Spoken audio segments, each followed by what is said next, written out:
friends, we all are grateful that you all are liking and subscribing our channel. We hope you will be continuing doing so. In the series of knowledgeable videos, we are presenting another one from our channel Dr. Doubt. Scalar product of vectors. Okay, इसकी पहले definition देखेंगे. Definition is like this. A एक vector है, proper vector. B एक vector है. अगर इनका dot product लिया जाए, इसका दूसरा नाम होता है dot product of vectors. Okay, A dot B की डेफिनेशन क्या है? Mod A mod B cos theta.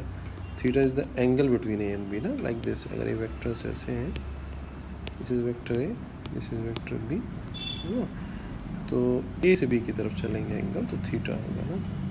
तो ये A dot B cos theta. Theta की रेंज होती है, theta must lie between 0 degree and 180 degree. Okay, तो ये अब A से B थीटा था, तो अगर इसको डिफाइन किया जाए B डॉट A, तो हम क्या लिखेंगे इस पर? Mod B mod A cos of minus theta. Why? Because now will move from B to A ना. और जो क्लॉकवाइज एंगल होते हैं वो माइनस होते हैं ना. आपको पता है कॉस इज इवन फंक्शन, तो cos of minus theta will be theta. तो ये आ गया B dot A cos theta. ये दोनों रियल नंबर्स हैं, इनका प्रोडक्ट कम्यूटेटिव होता ही है. तो आप देखते हैं कि A dot B equals to B dot A. जो ये आया था वही ये भी आ गया है ना. तो यानी कि हमें क्या मिला कि जो scalar product of vectors is commutative. Scalar product of vectors is commutative. पहला टॉपिक. अब कुछ इसका यूज़ देखते हैं. आपने 3 ऑर्थोनॉर्मल वेक्टर्स पढ़े होंगे. Unit I cap, J cap, K cap. I cap क्या है? It is a unit vector in the direction of X axis. This is unit vector in the direction of Y axis. ये unit vector in the direction of Z axis ना. तो ये सब unit vector होते हैं. इनके ऊपर cap लगा, इसका मतलब ये यूनिट वेक्टर है. तो अगर मैं आई कैप डॉट जे कैप को डिफाइन करूँ तो क्या हो जाएगा? पहले बाय डेफिनेशन, ये वाली डेफिनेशन यूज़ करते हुए, ओके, पहले का मॉड, दूसरे का मॉड, फिर एंगल बिटवीन आई एंड जे. आपको पता है तीनों आई कैप जे कैप ये सब क्या होते हैं? आपस में म्यूचुअली परपेंडिकुलर होते हैं ना. तो इनके बीच का एंगल क्या होगा? आई और जे के बीच का 90. तो ये 1 आएगा, ये 1 आएगा, बट कॉस 90 इज 0. तो I cap dot J cap is 0. Similarly J dot K cap और K cap dot I cap, ये सारे के सारे 0 आएंगे. ठीक. बट अगर हम आई डॉट आई लेते हैं, तो आई और आई क्या, फिर वही डेफिनेशन लगाइए. आई और आई के बीच का एंगल 0 डिग्री होता है ना. तो 1 1 1, तो ये आ गया 1. आई डॉट आई 1 आया है. Similarly J dot J and के डॉट के भी 1 आएगा ना. तो इम्पॉर्टेंट रिजल्ट है, इसको यूज़ करके हम डॉट प्रोडक्ट निकालेंगे दो वेक्टर्स का ना. जैसे अगर हम ये ले लें, if A equals to A1 i cap, A2 j cap, A3 k cap, and B equals to B1 i cap, B2 j cap, B3 cap ना. इनका मुझे डॉट प्रोडक्ट निकालना है. तो A डॉट B अगर मैं निकालूँ तो क्या होने वाला है? A1 के साथ पहले ये मल्टीप्लाई होगा. I और I तो 1 होता है, but I cap I dot J I dot के 0 होने वाला है. तो I के साथ I आ जाएगा, J के साथ J आ जाएगा, K के साथ K. ये बहुत आसान है. कितना हो जाएगा? A1 B1, A2 B2 plus A3 B3. ये आ गया A डॉट B है ना.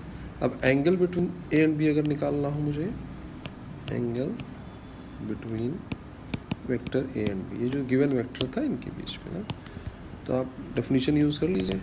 A dot B was mod A mod B cos theta. तो cos theta will be A dot B upon mod A mod B है ना.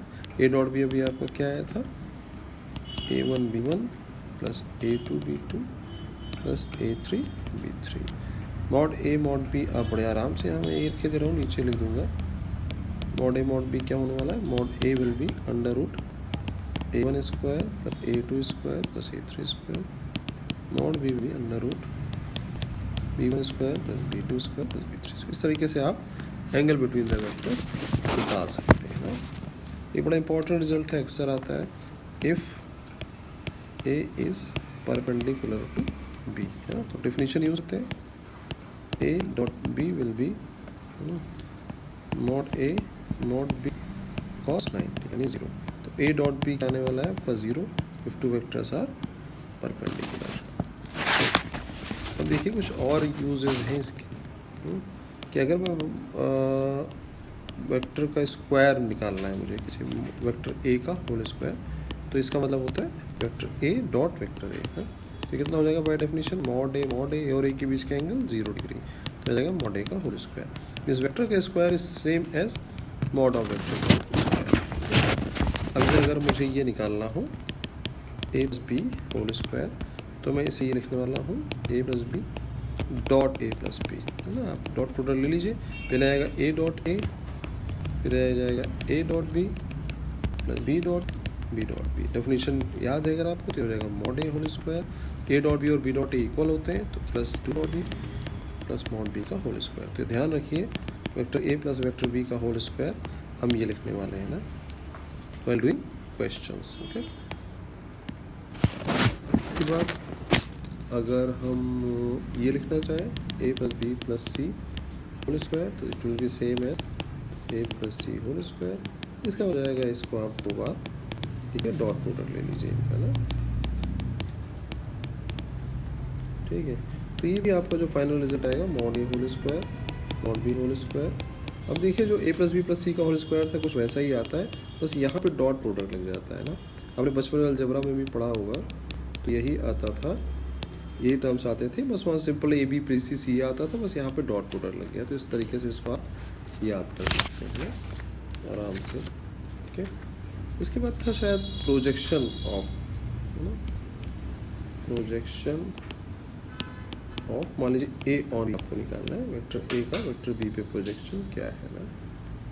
तो ये है आपका वेक्टर ए, इसका इस वेक्टर पे प्रोजेक्शन क्या है ना।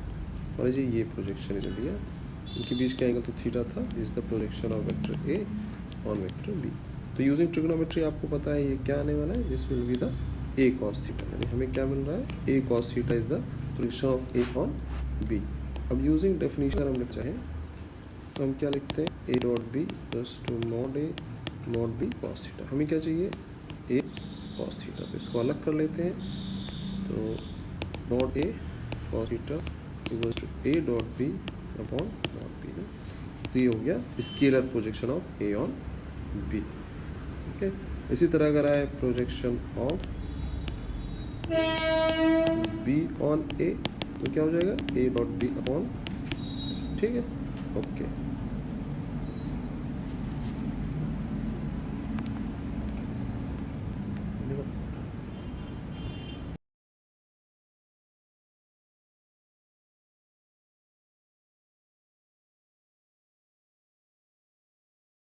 Do like, share, comment and subscribe our channel Dr. Doubt for more videos. Thank you.